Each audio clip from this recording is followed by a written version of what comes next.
What's up guys, this is Cody, and in honor of June being Pride Month, I'm going to tell you the story of my coming out and the struggling years of being in the closet. And oh my goodness, I am kind of really nervous to put this on the internet. So, hi, nice to meet you. I'm gay. So most of the people in my personal life actually already know that I'm gay, so this video isn't so much for them and not so much for me, but I'm making this video in hopes that I can help at least one person who may be struggling with the same problems that I went through growing up, being a closeted person. And if it can help them, then it makes making this video worth it.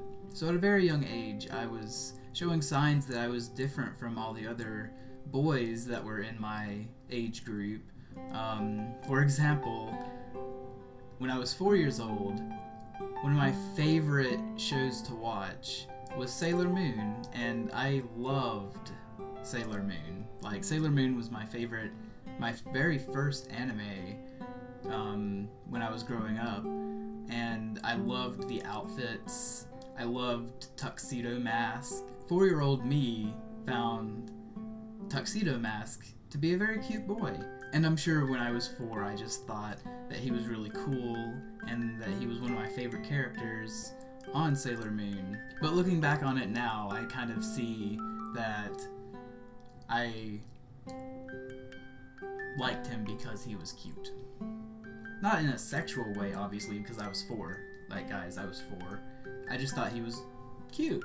I also remember when Pokemon allowed you to choose your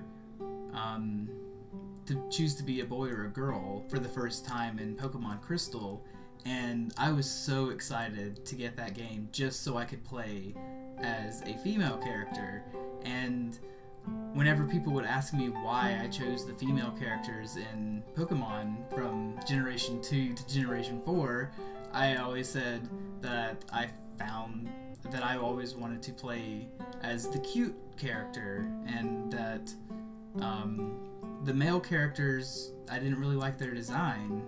So that was my reason for picking the female character in Pokemon, because I wanted to be cute and I wanted to play as a cute character. Another video game related story from my past is that for Smash Bros. Melee, I would always choose Zelda. Zelda was my main character. I loved Zelda to death. I kicked butt with Zelda. And everybody always asks me, why are you choosing the girl? Like, there are so many guy characters. You're a boy. Why aren't you playing as a boy character? And my answer was, I'm really good with Zelda, and Zelda's a great fighter. I can transform into Sheik, and I can put the whoopin' on everybody. Like, it was a no-brainer to me, and I didn't understand why people questioned why I picked Zelda. Like, I was beating them. Maybe they were just salty that I was winning and they were losing, and that they were losing to a girl character. But I really started to notice that there was something different about me when I was in about 6th grade. This was the first time that in gym class we had to like change clothes in the locker room, and it always made me feel really uncomfortable to be in a room full of guys, and I didn't really understand why I was uncomfortable. But it was looking back on it now, it was probably because of the raging hormones that we teenagers get around that age, because that's around the age that you go through the change, and puberty hits you like a ton of bricks and you don't know what's going on. So middle school was very difficult for me, because I was coming to terms with being different. And growing up in a small town that was very conservative and Christian, it was very frowned upon to be gay.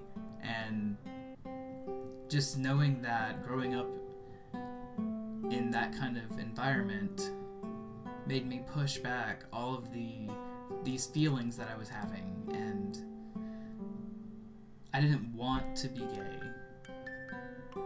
So, and I obviously couldn't be gay because I was Christian and I didn't believe that that was a thing that you should do because God does not like homosexuality. And it was very hard for me growing up in that environment. I also grew up in a very conservative and religious household. So from a very young age, I was taught that a boy had to be with a girl, and that was the right way of things, and that if you wanted to, and that you shouldn't fall in love with a boy, or if you're a girl, you shouldn't fall in love with a girl, because that's not the natural way of doing things. So I was told. And I put a lot of mental stress on myself because of all of these people around me telling me that being gay is a sin and that sinners go to hell, and hell is not a nice place to go after you die. I had a lot of cognitive dissonance about myself, and I tried a lot of things in high school to change my sexuality. I tried everything from praying the gay away, which, by the way, doesn't work, to watching straight porn, which honestly, Fetus Cody was mortified by that one. And I even tried having straight people crushes, which was basically me telling my friends that I had a crush on some girl, and I rarely acted on those crushes because, obviously, being the gay person that I was, the closeted gay person that I was, I didn't, the feelings weren't really there, and I just thought that saying that I had crushes on these girls would get people who assumed my sexuality as gay off of my back, which that happened a lot in high school and middle school. There was a lot of bullying about my assumed sexuality, and I would always deny being gay because it wasn't a safe environment for me to come out at that age and in that environment. So in high school, to get away from thinking about this demon inside of my head of being gay, I distracted myself with academics, marching band, playing my saxophone, anime, all of these distractions to make me not think about the thing that clouded my thoughts almost every single day of my life. But there is a light at the end of the tunnel, because I did eventually come out, and that brings me to my sophomore year of college, where I was doing the distracting myself thing by taking 21 credit hours and not giving myself time to think about being gay and all these gay feelings that I was having about other guys and these unheard of things in the South.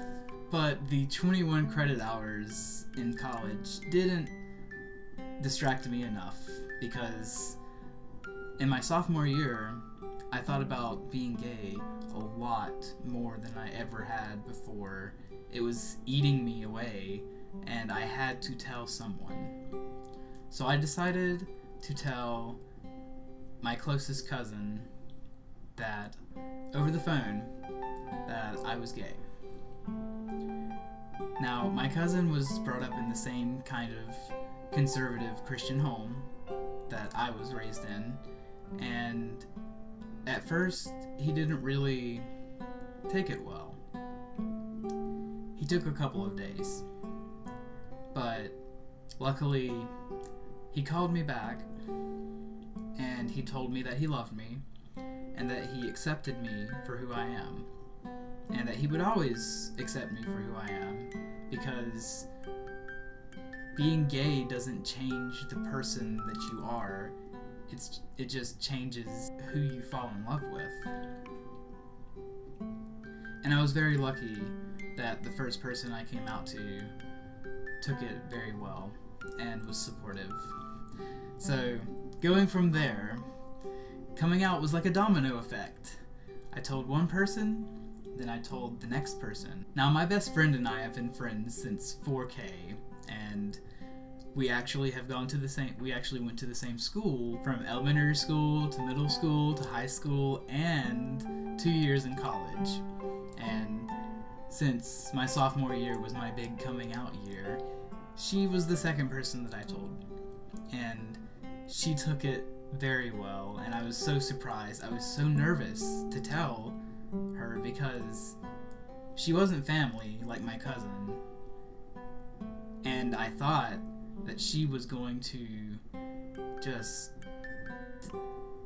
end our friendship on the spot. And I don't know why I had these thoughts, but that was what was going through my head, and I was very scared of losing a friendship over coming out. Like, that was a small part in the back of my mind, but I knew that she wouldn't, because she is an amazing person, and she actually helped me come out to other people at school. So that's my coming out story, or at least part of my coming out story.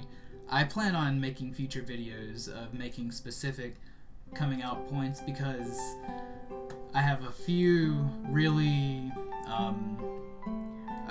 good stories about coming out, some not good stories about coming out, and some in-between stories. So stay tuned in the future for that.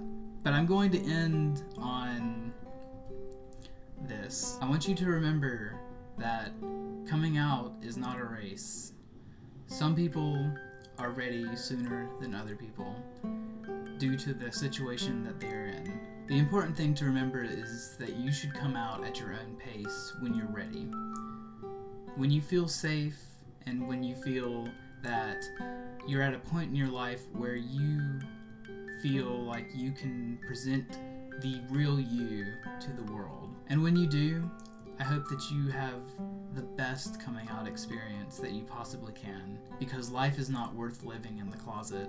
But that's where I'm going to end this video for today. I plan on making more Pride-related videos in the future. So if you're interested in seeing those videos, maybe hit that subscribe button down below. It'll really help me out. And if you enjoyed this video, while you're down there, go ahead and give it a like. But thank you for watching, and I'll see you guys next time. Bye!